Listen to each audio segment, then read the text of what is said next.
Bueno, vamos a arrancar a ver un poco y a conversar en este encuentro sobre lo que es una de las técnicas de diseño de layout. Vamos a ir viendo distintos pasos. Hay algunas cosas que vamos a ir un poco más rápido, ya que son contenido de otras materias que vimos anteriormente, como por ejemplo Organización Industrial 2, y hay otras cosas que tal vez nos vamos a detener un poquito más.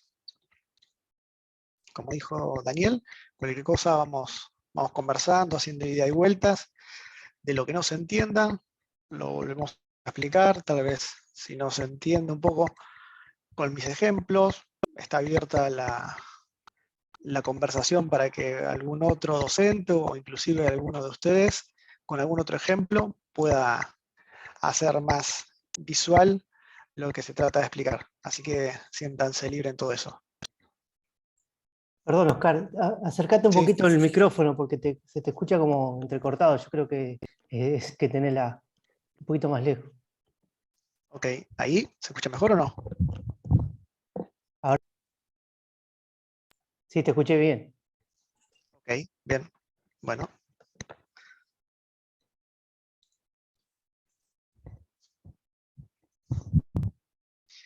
¿Qué es básicamente o para qué hacemos el diseño de layout? El diseño de layout es básicamente cómo ubicamos las máquinas, las estaciones de trabajo, las instalaciones, los puntos de almacenamiento, los departamentos, cómo se va a circular, el perímetro, las áreas de servicio, todas las demás áreas que no son producción y demás. Básicamente lo que tratamos de hacer en esto es ver cómo armamos ese rompecabezas, ¿no? ¿Cómo vamos a arrancar en esta técnica que vamos a ver hoy en día? Vamos a arrancar desde el centro de la razón de ser, si quieren, de esa empresa, que es el área productiva donde transformamos la materia prima en producto hacia afuera. ¿Qué tenemos que ir viendo en esas etapas?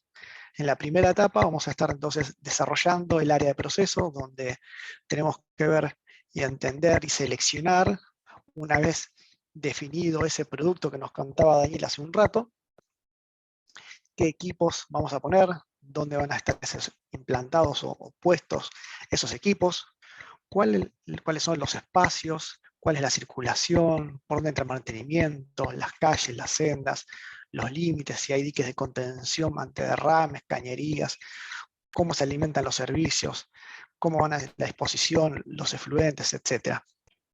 Una vez que tenemos ya una visión de esa parte, vamos a centrarnos un poco más en las áreas que no son producción y ver cómo se vinculan. Si tenemos calles internas, si hay veredas, si hay pasillos, cómo continúan las cañerías hacia otro sector y demás, hasta, como decíamos en esto que vamos a ir desde el centro hacia afuera, hasta llegar a lo que sería el complejo de la planta industrial, donde vamos a tener que delimitar los límites de la propiedad, la posición de los cierres, cuál es ese cierre, la ubicación, inclusive del norte. Esto es importante para entender cómo se mueve el sol, los vientos, las precipitaciones, y en función de eso entender qué arquitectura o qué forma o dónde poner cada una de las diferentes áreas, ¿no? Si vamos a tener portones, puertas de ingreso, de egreso, carga, descarga de camiones, con ello también hay que darle una circulación segura, por dónde van las líneas de servicio, nuevamente los efluentes, la disposición, vamos a tener una planta de tratamiento, vamos a tener un plan en un parque industrial donde parte del servicio es el tratamiento de nuestros efluentes, entonces tenemos que interconectarnos a esa red. Un poco es empezar a entender o desmenuzar y después armar todo ese rompecabezas, como les decía recién. Sobre luego de este encuentro, vamos a estar haciendo un trabajo práctico que va a tener o van a tener que tener en cuenta todo lo que estuvimos viendo en este encuentro. Así que es interesante que vuelvo a lo mismo, a insistir que lo que no se entiende cuando lo estoy explicando, porque puede ser que no lo esté explicando de la mejor forma, repregunten, ¿sí? No hay ningún problema. En el diseño de un layout tenemos ciertos principios básicos que podrían llamarse de selección, ¿no? Ya que deberíamos cumplir todos estos, pero lo que lo que tenemos que tratar esto es como un checklist de cosas a verificar, en las cuales rara vez, por no decir nunca, vamos a hacer un layout y nos vamos a quedar con eso y nos vamos a casar y lo hicimos, listo, genial, es el primero que hicimos y es excelente, sino que es un proceso iterativo en el cual vamos a tener varios layouts que cada uno de ellos cumplen con la elaboración de ese producto que hablábamos al principio, pero ninguno de ellos va a ser 100% perfecto, al 100%. Pero como dijo Daniel en un momento, va a haber alguno que es el mejor. ¿Cómo podemos empezar a dilucidar cuál es el mejor o cuáles son los mejores y entre esos empezar a hacer como un cribado hasta poder quedarnos con uno de ellos? Bueno, este estilo de checklist que les decía es un poco como para poder hacer esa selección. Y hay como diferentes principios. Entre todos los N layouts que tenga, tendría que darle preponderancia. Si quisiera elegir por uno solo, si elijo solamente por el punto número 1, es el que mejor circula la materia prima y los materiales.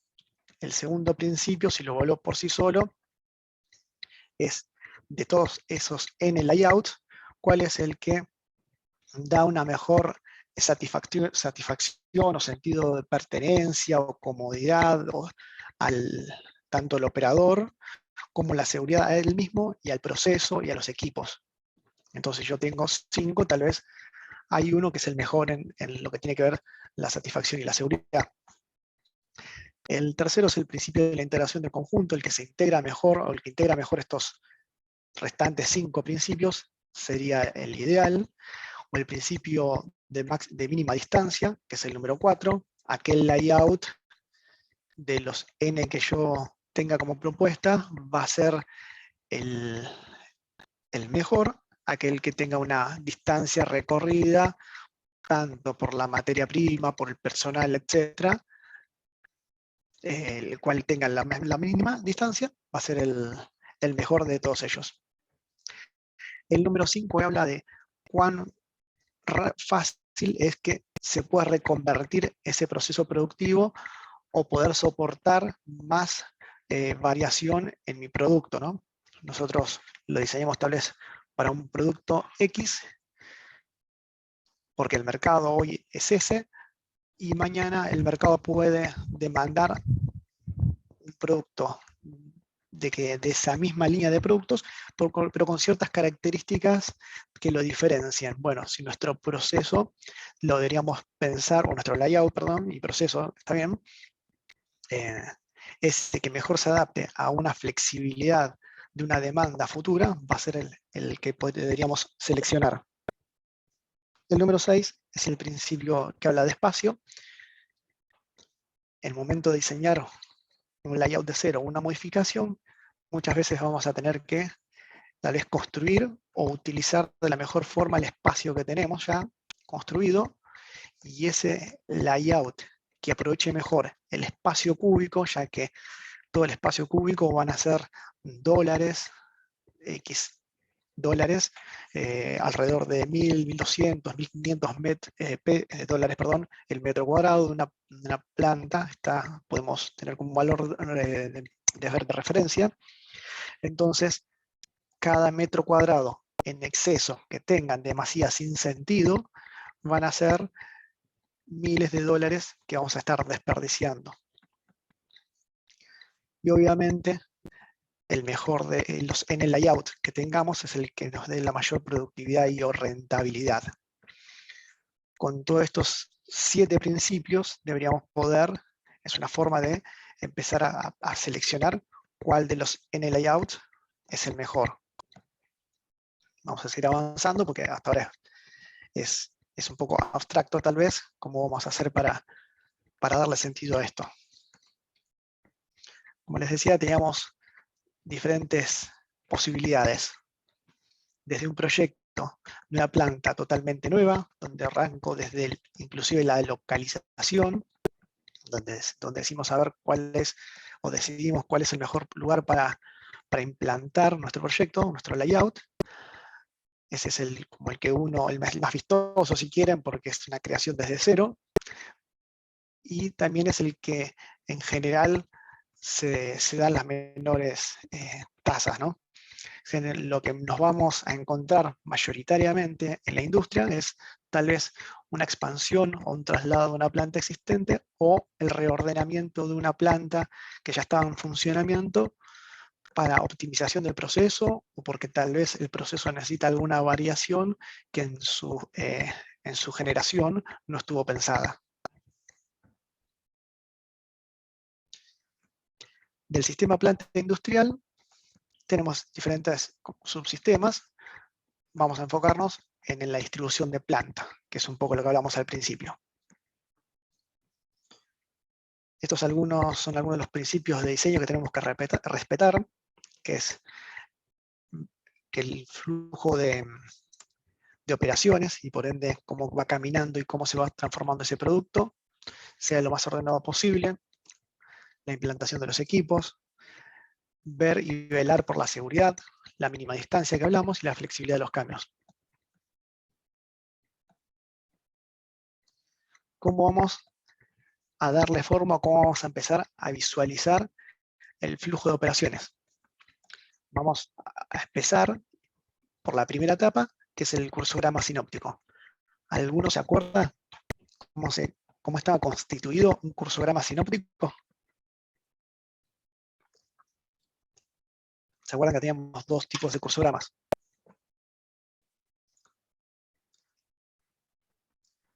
Sinóptico muestra ¿Lo recuerda? solo operaciones y inspecciones, si no me equivoco. Exacto, sí. Vamos a ir graficando las operaciones y los controles o inspecciones.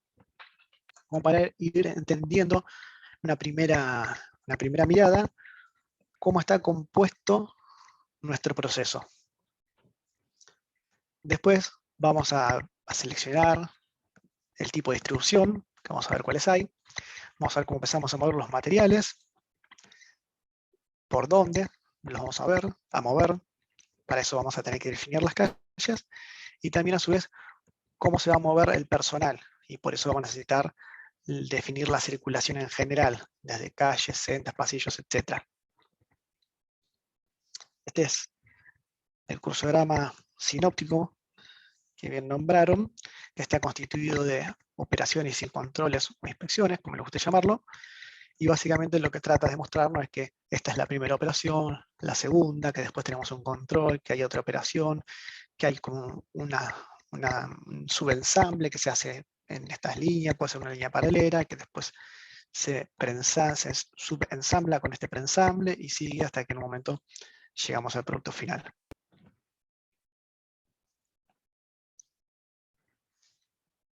Esto es algo que ya estuvimos viendo en Orga 2, pero lo vamos a usar más que nada como recordatorio para traerlo a colación de no perdernos ese paso, ¿no? Y algo por ahí no nombré también es que en el orden que se los vamos contando en este momento es el orden lógico general en el cual se resuelve la construcción del layout, y en el trabajo práctico la idea es que respeten este orden, ¿no? Volviendo a esto, teníamos tres tipos diferentes de distribución: fijo, proceso y producto.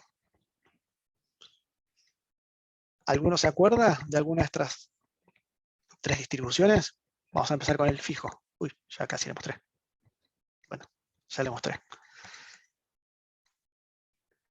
Acá, en la distribución fija, lo que teníamos es que el producto generalmente es un producto voluminoso, el cual es difícil de transportar, y por ende el producto se queda quieto y lo que se mueve alrededor del mismo es los materiales, la materia prima, las máquinas, las personas, todo confluye de una forma más o menos ordenada hacia el producto.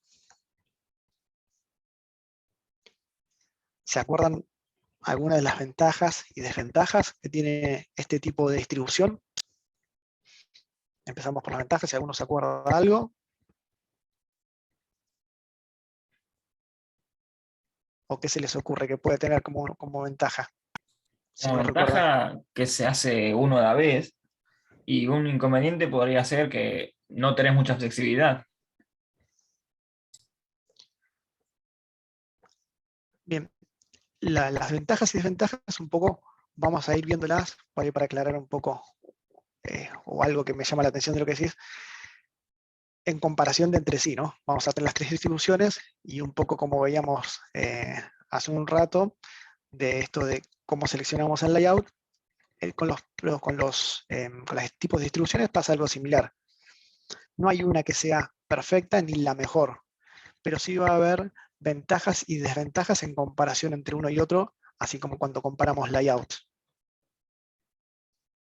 Ahora vamos a ver por qué me surgió esta aclaración. Algunas de las ventajas es que tiene nulo o mínimo movimiento del producto, que es algo de lo que les había comentado recién. Tiene una alta flexibilidad, en realidad por el tipo de maquinaria que utilizamos. Con esa misma maquinaria podríamos hacer mucha variedad de cosas diferentes. Es verdad que en un astillero vamos a hacer barcos y difícilmente hagamos una casa. Pero la variación de tipos de barcos es muy alta y las herramientas que son de uso común, muchas de las herramientas son de uso común para hacer casi cualquier otra cosa. O sea, vamos a poner tal vez algo que me resulta que es visualizable, los que no conozcan me dicen que no conocen lo que estoy hablando y tratamos de explicarlo. Una soldadora, ¿todos conocen? Para soldar metales, unir, ¿todos entienden eso? ¿Alguno que no entienda lo que es? Ok, bien, si todos entendemos lo que es, esta soldadora la podemos usar en ese astillero para soldar la N variación de barcos que hagamos, pero también la podríamos estar utilizando para hacer una reja, si quieren. Lo podría estar usando un herrero. A eso va la alta flexibilidad o transformación que podría llegar a tener. Si tiene un dispositivo, por ejemplo, Acá de está, puente grúa, para el mover puente de grúa. partes muy grandes, el Tal puente de cual, grúa no te da una limitación de movimiento y una herramienta que tiene que estar fija en el lugar. el puente grúa como producto o el puente No como grúa herramienta, como elemento, como elemento. Como herramienta, sí, tiene una limitación, pero también no solo podrías mover piezas de ese astillero, sino que podrías mover cualquier pieza pesada de cualquier cosa que quieras construir. Ahí está, eso tienes, ahí donde está la flexibilidad también. No necesariamente sirve para un astillero. Cuando vayamos a la última distribución, tal vez en contraposición, si pensamos también creo que es algo gráfico, si pensamos por ahí, una llenadora, me imagino, de Coca-Cola, difícilmente, más allá de llenar diferentes líquidos, no vamos a poder hacer otra cosa. Y dentro de lo que podamos llenar va a tener ciertas limitaciones de formato y demás, lo cual lo hace un poco menos flexible en comparación con los herramientales y demás que usamos en una distribución fija. A eso va más que nada. No es infinito, obviamente, con un puente de grúa no puedo soldar, no, porque no es una soldadora. Está bien clarísimo. Ok. Todo tiene limitación, nada es infinito, ni como les decía, no hay ninguna distribución que sea la mejor para siempre, para cualquier proceso. Algunos de los inconvenientes que tiene esto que decíamos al principio, que es todas las cosas se mueven y genera un gran movimiento de equipos y personal, lo cual hay que organizarlo también, ¿no? Esto muchas veces por los volúmenes que tiene la pieza o el producto, hace que tengamos duplicación de equipos. Para poder avanzar en paralelo, tenemos que tener más de un equipo, que puede ser el equipo herramienta o el equipo de herramienta y personal. Y esto es lo que decía también recién, que requiere de mucha coordinación y control para que todo este gran movimiento de equipos y personal sea lo más sincronizado posible para tener el mejor uso tanto del personal como de las herramientas. Porque si nosotros invertimos en comprar 50 soldadoras y resulta que lo usamos en 1 hora nada más y después quedan las 50 o quedan 49 detenidas, tal vez no era tan negocio comprar esas otras 49 soldadoras, ¿no?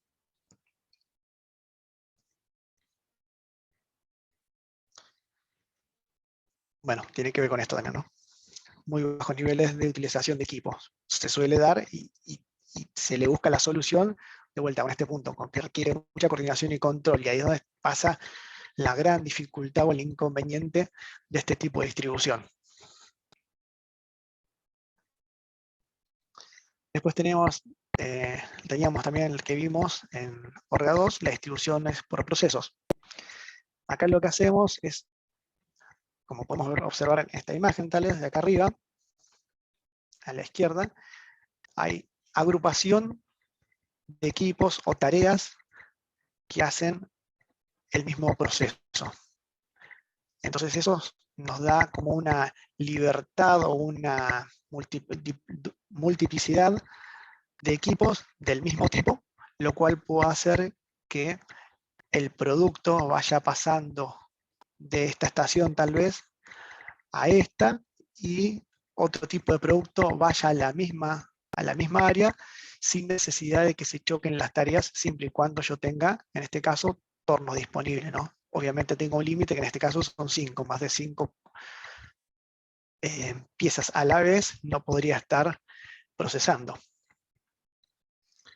Este tipo de distribución se usa mucho en los talleres, se usa también en clínicas, hospitales, que es donde tenemos también agrupado por especialidades, y vamos viendo cómo se va moviendo la materia prima o los pacientes en función de las necesidades y sin necesidad de pasar por todas las áreas, tanto en este layout como en este otro.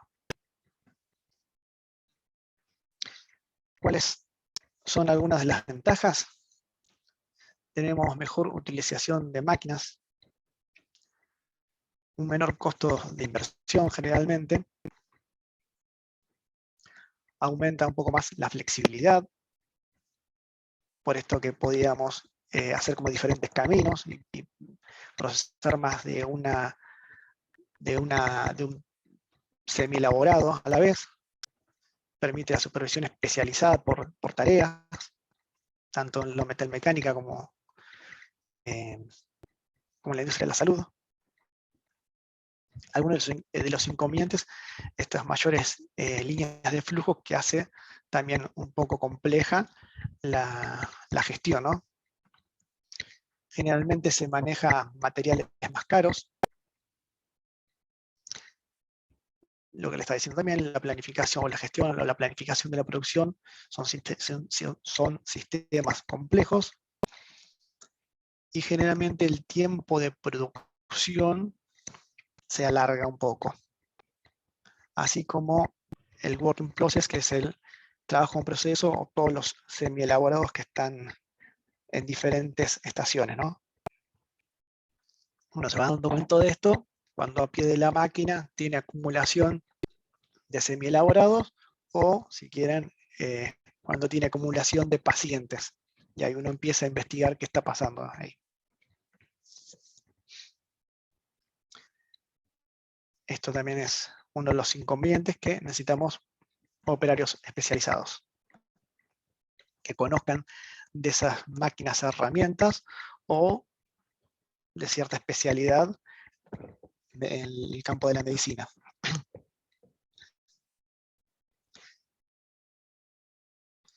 Por último, tenemos la distribución por producto, que esto es un poco tal vez lo más conocido, creo, o visto, y que tiene que ver con las líneas de producción continua. Acá generalmente es, tal vez no es mono, o sea, tiende bastante al monoproducto. No es que simplemente hagamos un solo producto, pero van a ser líneas muy dedicadas, que tal vez hay variaciones, pero las variaciones entre sí son menores y se van a ver en los tamaños y presentaciones. En base a eso vamos a tener diferentes SKU dentro de la compañía, pero cuando uno mira el producto per se y lo compara, tal vez, siendo el ejemplo de una línea de envasado o de Coca-Cola, si quieren, lo que va a variar es tal vez la cantidad de mililitros que tiene la botella, pero no deja de ser una botella de gaseosa.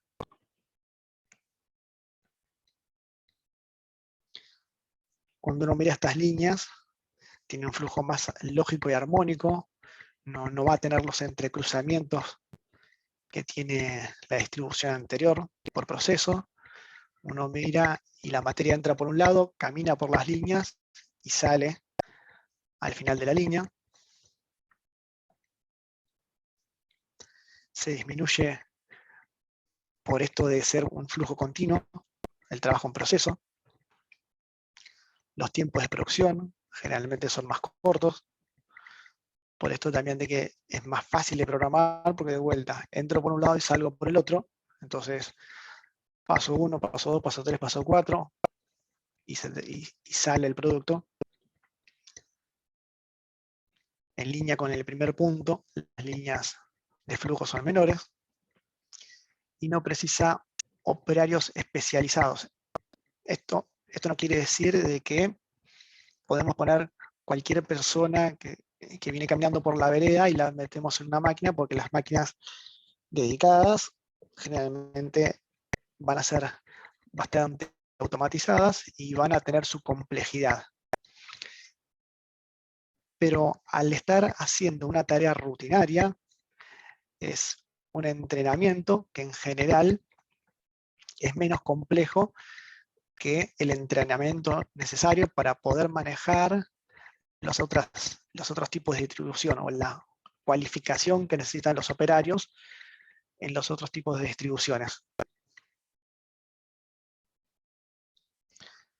Como les decía, por esto del flujo armónico, la disminución del trabajo en proceso y demás, hace que la planificación de la producción sea un poco más simple, lo cual no quiere decir fácil, sino que es un poco menos complejo que los otros. Uno de los principales inconvenientes es que ante la rotura de una máquina, generalmente tenemos la parada total de la línea, salvo que tengamos algún equipo redundante.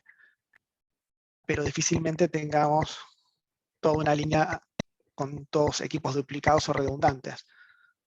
Entonces, este es uno de los mayores inconvenientes, que necesitamos una disponibilidad de equipo muy alta. Es menos flexible, porque un cambio del producto genera grandes alteraciones. El ciclo de producción está determinado por el cuello de botella, no vamos a poder ir más rápido que ese cuello de botella que terminan haciendo un equipo. Y en general estos equipos dedicados necesitan mayores inversiones en los equipos. Son equipos con mucha tecnología para manejar volúmenes muy grandes, y las inversiones que tenemos que hacer por todo ese desarrollo y tecnología que tienen per se, hacen que el costo de adquisición sea bastante más elevado que los otros tipos de distribuciones. ¿Hasta acá alguna consulta de los tipos de distribución? Todo bien por ahora, no me importa. Ok, bien. Este es un poco como un resumen o una orientación, si quieren, cómo decidimos qué tipo de distribución es aconsejable utilizar en función del nivel de producción o del volumen de producción versus la variedad de cantidad de productos, sí, de productos o de referencias que vamos a fabricar. Y empezamos a ver que para lo que es la primera distribución que vimos, que es la fija, en general tenemos alta variación alta variedad, perdón, de productos, pero un nivel de producción bajo. El proceso está en el medio de esos dos aproximadamente.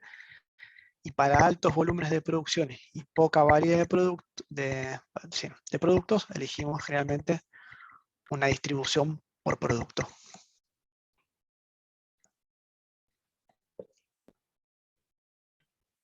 Una vez que tenemos definido qué distribución vamos a hacer, recuerden, en cursograma vimos, el primer punto, tipo de distribución, y ahora nos metemos adentro del layout operativo a ver cómo empezamos a poner o a implantar cada uno de esos equipos. Y para ello vamos a tener que tener en cuenta, entre tantas cosas, algunas de las que vamos a nombrar acá.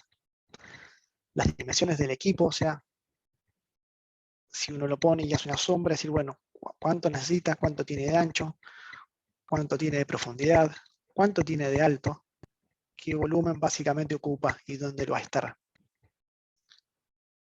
Cómo se va a relacionar la mano de obra, por dónde vamos a operar. Ok, esto tiene 2 metros por 5, esta máquina. Bien, ¿dónde está la posición de operación? ¿Qué tengo que ingresar? ¿Qué tengo que sacar? ¿Cómo lo opero? Se necesita protecciones. Esto es algo que es muy importante. Inclusive hay normas que nos hablan del tipo de protección, de cómo colocarlos, si colocamos rejas, mallas, etcétera, dependiendo de la peligrosidad que tiene ese equipo. Si necesitamos pupitres, bancos, donde la persona o el operario necesite hacer ciertas tareas, tal vez anotar, tal vez necesita acceso a una computadora, etc. Cómo ingresa y egresa tanto los materiales como las personas, dónde vamos a ir depositando los materiales, el que ingresa y el que sale si es que es necesario, cómo se van a mover esos materiales. Una cosa es mover cosas livianas y otra cosa es mover cosas más pesadas, en las cuales tal vez necesitemos algún montacarga, algún puente grúa, o simplemente el elemento es liviano y las máquinas en los equipos están cerca y lo voy moviendo con la mano, o un carrito, tal vez. Eso va a depender mucho del producto, cómo sea el proceso del producto, básicamente. Algo importantísimo también es entender desde el análisis, inclusive desde el momento que o antes que voy a comprar el equipo, cuando empiezo a mirar las especificaciones, es, bueno, esto en algún momento o se va a romper porque no hago nada, o voy a tener un sistema de gestión de mantenimiento más proactivo en el cual necesito ingresar a ese equipo. Entonces, ¿por dónde ingresa mantenimiento para hacer los mantenimientos per se? Sea un mantenimiento proactivo o sea un mantenimiento reactivo en el que vamos y se rompe. Tenemos que entender cómo ese equipo se despieza y no llegar a un punto de tal vez poner, cosa que me ha pasado, es poner un equipo cerca a una pared y después no poder desarmar cierta parte del equipo cuando uno la empieza a sacar, choca contra la pared. Es un gran problema ese. Entonces, es algo que aprendí a la fuerza y es algo que me gusta también, me gustaría que se lo lleven y lo tengan en cuenta el día que tengan que instalar algún equipo, decir, ok, bueno, a ver cómo se mueve esto, cómo se desarma. Y que no nos quede encerrado después o haga muy dificultoso la reparación. Si no, obviamente todo eso va a repercutir en horas de parada del equipo. No me digas que te pasó lo mismo, Oscar. Yo hice lo mismo, creo que el primer layout que hice hace muchísimos años. Y bueno, y yo estaba trabajando también en el área de mantenimiento y ingeniería, o sea que fue como un auto boicot. Fue algo bastante complicado. Pero bueno, nada que no se pueda solucionar, pero ya lo estamos haciendo mal del principio y es complicado después. Todo se puede arreglar, pero ya después necesitas una reinversión, tiempo y demás, lo cual hace que todo el trabajo de planificación que intentamos hacer antes no rinda los frutos que uno espera de base, básicamente. ¿Qué servicio es necesario? ¿Qué servicios necesita ese equipo? No es cuestión de tirarlo ahí en la planta, en el piso, y decir, bueno, esto va a andar, ¿no? Necesita energía eléctrica, necesita vapor, va a necesitar gas natural, no sé, hay que ver, entender qué es lo que necesita y ver cómo llegamos. ¿Va a tener algún efluente? ¿Va a sacar, si es un equipo que saca viruta, por ejemplo, para algún lado, cómo sacamos ese carro, lo que tenga para juntar la viruta y cómo lo llevamos a donde lo tengamos que llevar? Básicamente es empezar a visualizar cómo va a interactuar ese equipo con todo, con toda la planta, con todos sus alrededores y con toda la planta en su conjunto. Este es un ejemplo de millones de ejemplos que puede haber. Acá donde vemos... sí, Ivana. Oscar, una consulta.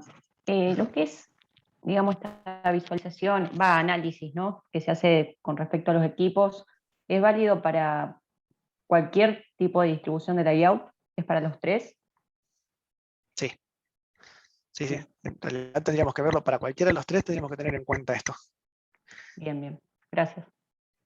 Ok, nada. Obviamente si lo estás pensando en una posición, en una posición fija, tal vez el equipo, como dijimos, va y viene, entonces no es el equipo quieto como en este caso, de esta máquina que estamos viendo acá, sino que tal vez lo que vamos a estar mirando es cómo vamos a llegar con ese equipo hacia el punto donde está el producto siendo elaborado. Acordate que eran estos productos voluminosos y demás, y en ese caso es el producto que está quieto. Claro. Este ejemplo que estoy mostrándoslo acá aplica más para las otras dos distribuciones, por proceso y por producto. Pero en la posición fija, en la distribución fija, también tenés que ver cómo vas a llegar de forma ordenada, y cuando lo colocas temporalmente en la posición que tiene que estar, también cómo se interrelaciona con todo. Si vos necesitas esa soldadora que hablamos al principio, llegar a soldar cierta parte, obviamente esa soldadora va a tener que poder llegar físicamente, y que va a necesitar de todas estas cosas, mínimo energía eléctrica, estas cosas que dijimos acá, mínimo energía eléctrica, algo básico. Después podemos ver qué otras cosas más necesita, pero seguramente va a necesitar energía eléctrica, entonces tengo que ver cómo hago, si voy a poner tableros cada ciertos metros, si voy a poner más espaciados los tableros eléctricos para conectarlo, y voy a tener un cable más largo. Hay que ver cómo se resuelve eso. Lo voy a tener desde, a ver, tal vez tengo un riel donde tengo diferentes tomas para que esté un poco, para que no hayan cosas en el piso, entonces lo conecto de arriba. Son formas, o infinitas formas, como decía, o muchas formas, como decía Daniel al principio, de resolver los mismos problemas tal vez. Pero sí, no podemos evitar, o no deberíamos evitar, el detenernos a pensar cómo se va a relacionar ese equipo con todo su alrededor. En este ejemplo tenemos un par de vistas de este equipo, donde tenemos las dimensiones, el alto, la profundidad. Acá lo vemos en planta, o sea, visto desde arriba. Y esto es como que sería la silueta, si uno mira el plano de arriba, dice, bueno, esto va a ocupar aproximadamente 3,20 m por 3,30 m, ¿no? Más allá de que tiene este tablero. Estas líneas punteadas son los desplazamientos de las puertas. Esta puerta sigue esta línea y quiere decir que se mueve de esta forma. Este tablero tiene todo, barre toda esta superficie. Acá hay una puerta que barre esta superficie. Y esto es lo que les decía, de tener cuidado y de entender de que si tiene esto un radio de 884, yo no podría poner una pared que haya una distancia entre acá y la pared de 700 milímetros, porque básicamente esta puerta no va a abrir, ni siquiera de 900 milímetros, porque estás como muy... Abrir la puerta, tenés que correrte cada vez que abrís la puerta. Bueno, es básicamente empezar a entender esas cosas. Vamos a suponer que esto tuviese, para el movimiento que sea, un eje de punta a punta acá. Esto de punta a punta tiene 3 metros. Entonces, si yo necesito en algún momento, y voy a necesitarlo en algún momento de la vida, del ciclo de vida de esta máquina, voy a necesitar tal vez desarmar ese eje. Bueno, si lo saco, la idea es sacarlo para acá, entonces no solo tengo que tener en cuenta la distancia o el radio que barra esta puerta, sino que tengo que considerar de que necesito barrer 3 metros y un poco más para desarmar ese eje, con lo cual no podría haber ninguno, y no debería haber ninguna pared. Tal vez una distancia mínima sería 4 metros. Y uno mira y dice, che, ¿para qué dejaste tanto espacio? Me estás desperdiciando, no estás respetando uno de los principios básicos que dijimos al principio. No, pará, esto tiene una razón. No es cuestión de minimizar los espacios por minimizarlos, porque en verdad es plata, es inversión, pero ojo que lo necesito. Es básicamente uno lo que tiene que mirar es no estar desperdiciando, haciendo, o sea, un buen uso de todo. Lautaro, sí. Sí, estas áreas de mantenimiento conviene que estén aprovechadas por otras tareas que no se superpongan, tipo de operación, y cuando se hace el mantenimiento queda, o conviene que estén directamente vacías. En general se suelen superponer, porque si vos estás haciendo mantenimiento, generalmente es casi difícil, no quiero poner la palabra imposible porque no conozco la infinidad de todas las cosas que hay, pero es bastante poco probable que estés haciendo un mantenimiento en el equipo y esté la persona operando. Entonces a veces se suelen superponer. O si querés, en la mayoría de los casos que conozco, se superponen. Perfecto, gracias. También tenés que entender por dónde va a pasar el operario, porque tal vez acá nosotros dejamos 3 metros, pero el operario, si esta es la parte de entrada donde coloca el material, corre esta puerta, ingresa el material, el semielaborado o materia prima, y comanda desde acá y no tiene nada más nada que hacer en todo este área circundante, o sea, no se superponen las áreas, pero porque no hay necesidad. Perdón, Sí. Oscar, si se me cae un bocadillo. Lautaro, fíjate que Oscar hace un ratito mencionó una lista de tips que hay que seguir. En realidad, el mejor layout va a ser el que los va a contemplar a todos. Si lo vemos desde el punto de vista que hay que dejar los 4 metros para el desarme del eje, como bien hizo Oscar, que eso es una cosa muy común que ocurra, tenemos varias alternativas para resolverlo. Uno podría ser, yo coloco la máquina a 1 metro de la pared, estoy dejando que abra la puerta, estoy dejando lugar para que la persona trabaje, o sea, un mecánico necesita por lo menos 1 metro de espacio para poder trabajar en una máquina, sin desarmar nada, simplemente para poder estar físicamente. Y yo puedo tomar la decisión de decir, coloco la máquina a 1 metro y hago un agujero en la pared, llegado el caso. Yo lo puedo hacer. Si hago un agujero prolijo con una tapa, llegó el caso de desarmar, yo puedo hacer una ventana donde poder desmontar el eje y listo. Porque también Oscar hace un rato tiró un valor de $1.200 el metro cuadrado, en lo cual vos te imaginas que yo no puedo dejar 4 metros por los 3 metros y pico del ancho de la máquina libres, son 12 metros a $12.000, a $1.200 estamos hablando de $13.000. ¿En qué? El lugar para desarmar una máquina eventualmente.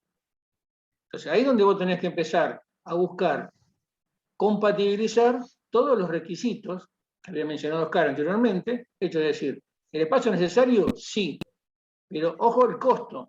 Entonces empezás a buscar alternativas, yo puedo colocar las máquinas en otra posición, podría dejar esa ventana ya previamente abierta en la pared con una etapa, llegado el momento de desarme hacerlo, pero siempre tenés que balancear todas las alternativas, porque si no, si vos dejás esos 12 metros de espacio libre, va a quedar muy bien, pero va a ser carísimo.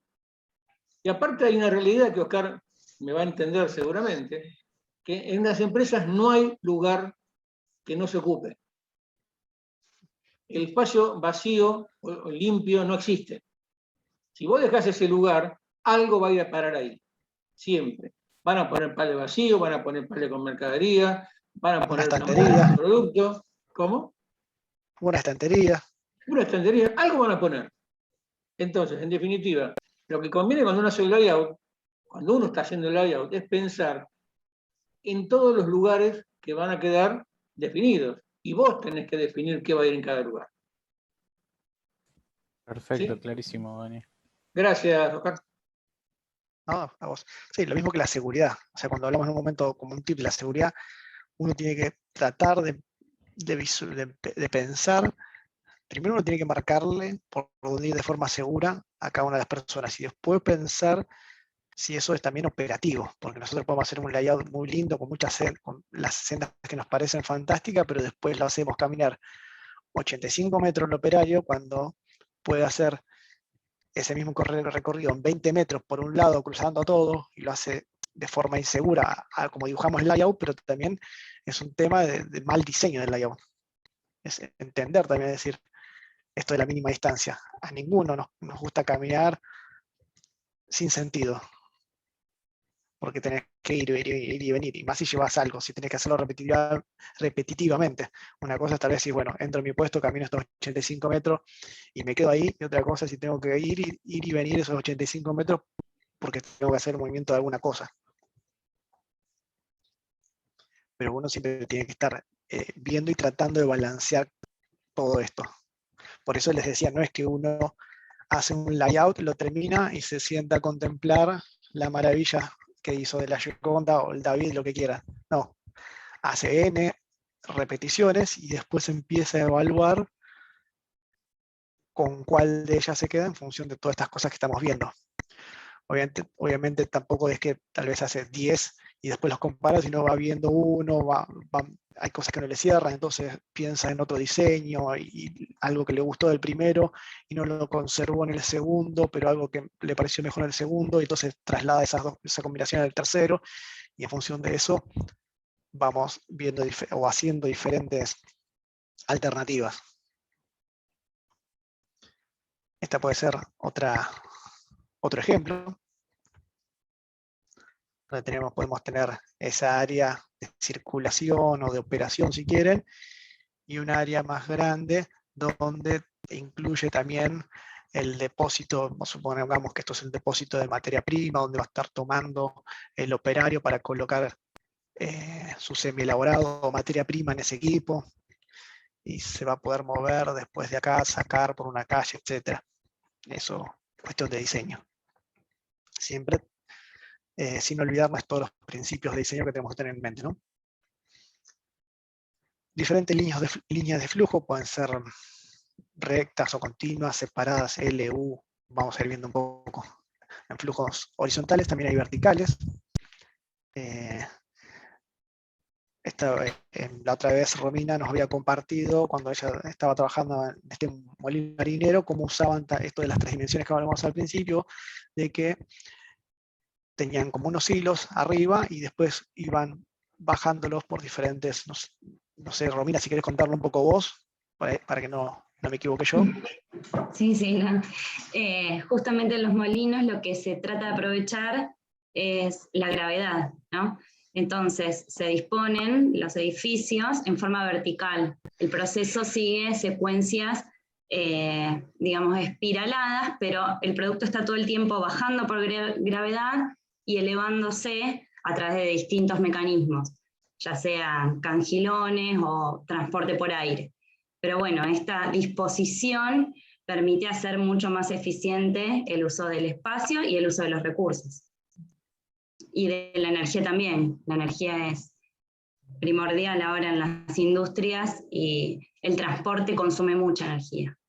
Entonces en el la distribución, en la selección de la distribución, bueno, hay rubros en donde ya está tan estudiado, como por ejemplo en los molinos, que no hay mucha posibilidad de diseño, pero bueno, en otras partes, en otros rubros, está bueno que estas cuestiones que en algunos rubros ya están tan estudiadas, se puedan no copiar, pero sí tener en cuenta para después plasmar en otros layouts.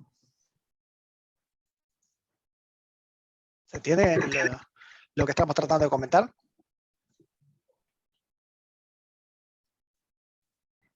Sí, perfecto. Bien, genial.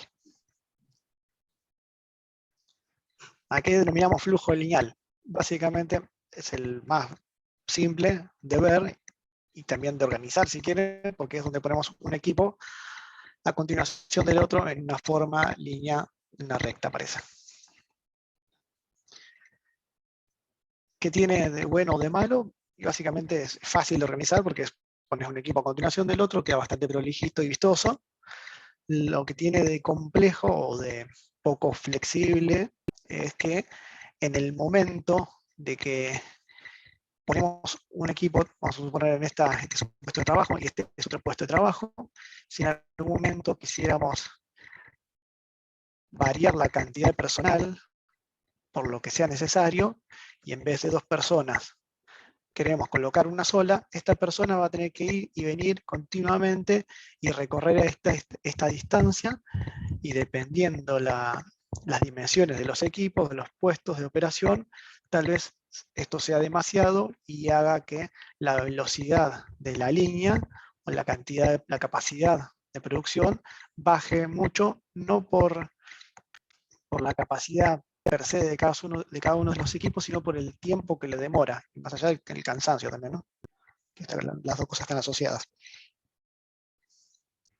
Para mejorar un poco esto, podemos hacer flujos en L, donde ya tal vez tenemos los mismos equipos, pero la persona, en vez de recorrer toda esa línea recta que tenía que recorrer, ya empieza a hacer este traslado de una operación a la otra, y los tiempos se empiezan a cortar, y las distancias.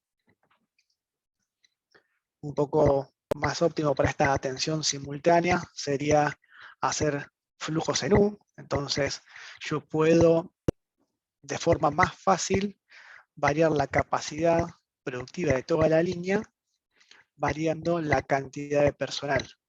Vamos a suponer que son 3 puestos de trabajo en este caso. Esta persona opera acá, esta persona opera acá y esta opera por acá.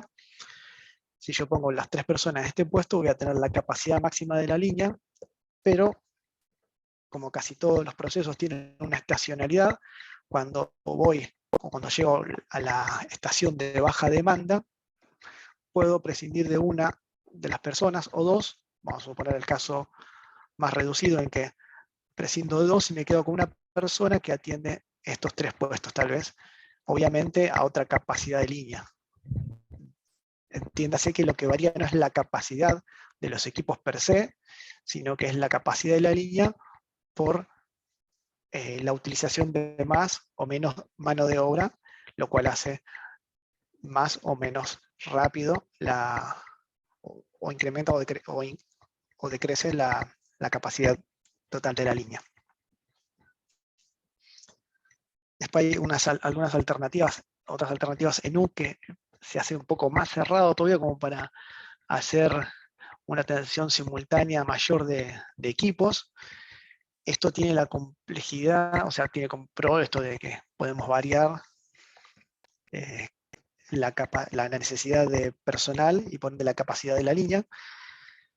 Tiene como contra también cómo empezamos a entender y a hacer circular los materiales. No es lo mismo una línea, si tuviésemos esta solo, que fuese una línea una línea lineal, en el cual entramos por una calle acá al costado, que si la empezamos a encerrar, acá esta persona, hay un puesto de trabajo, una máquina, ya de alguna forma tenemos que entrar y recorrer para poder darle la materia prima, o le vamos a tener que diseñar algo que sortee estos transportes. Solución técnica, hay solución para casi todo. El tema es qué nos conviene, ¿no? También hay un tema de desmotivación, o cansancio psicológico en este estilo de líneas.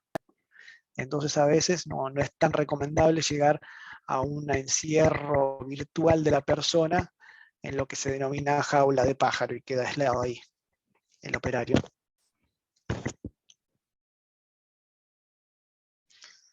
Una vez que empezamos a tener en cuenta eso y ya sabemos dónde están los equipos puestos, tenemos que empezar a entender un poco lo que les adelanté recién, que es cómo vamos a mover los materiales. Básicamente entender por dónde se va a mover y con qué, y así mismo las personas. Esto que les decía de empezar a ver cuál es el recorrido natural de las personas. Una cosa es recorrer una distancia considerable para llegar a tu puesto de trabajo y otra cosa es que sea parte de tu día a día. Eso nos va a generar un cansancio, una desmotivación y una baja en la productividad o en la capacidad de la línea. Entonces tengo que entender por dónde se van a mover las cosas y con qué, como les decía hoy. Si es algo pesado, vamos a tener que tal vez ir a un autoelevador. Si son cosas livianas las que transportamos de una estación a la otra, lo vamos a hacer tal vez con un carrito. Y si es una línea de proceso continuo, seguramente se va a mover sola por transportes. Entonces, dependiendo de dónde estamos, tenemos que empezar a diagramar y ver cómo se van a mover estas cosas. Una vez que tenemos diagramado lo que es el layout operativo, por llamarlo, tenemos que empezar a ver cómo integramos el área de producción a las demás áreas o departamentos auxiliares que pueden ser estos, pueden ser menos, pueden ser más, todos los que se les ocurre. Hasta este momento lo que hicimos fue desarrollar el layout del área productiva. Ahora tenemos que empezar a entender en esta técnica que les decía que vamos desde el centro o de producción hacia afuera, cómo empezamos a enganchar las demás áreas. Es decir, tenemos producción, metemos administración acá arriba, al otro costado, acá abajo, o en realidad metemos ingeniería y después metemos administración, o en realidad metemos despacho, servicio y administración más acá. Es un poco tratar de ver cómo le damos fuerza o cómo diseñamos el mejor layout. Yo creo que por el horario, tal vez nos conviene detenernos acá porque en 6 minutos no vamos a terminar de ver esta segunda parte. No sé, Daniel, si estás de acuerdo. Sí, yo lo dirigí a vos. ¿Sí? ¿Te parece que es Bien. conveniente cortar acá? Porque me da justo pie Sí. entonces para pasar un video. ¿Puedo pasar un video? Dale. ¿Lo grabamos o no? No, porque sí, en realidad es un poco para tirar abajo un mito, ¿no? De la distribución fija. Pero me lo encontré una vez, me pareció interesante. Si me dejas compartir. Ok, Romy, si querés, deja entonces.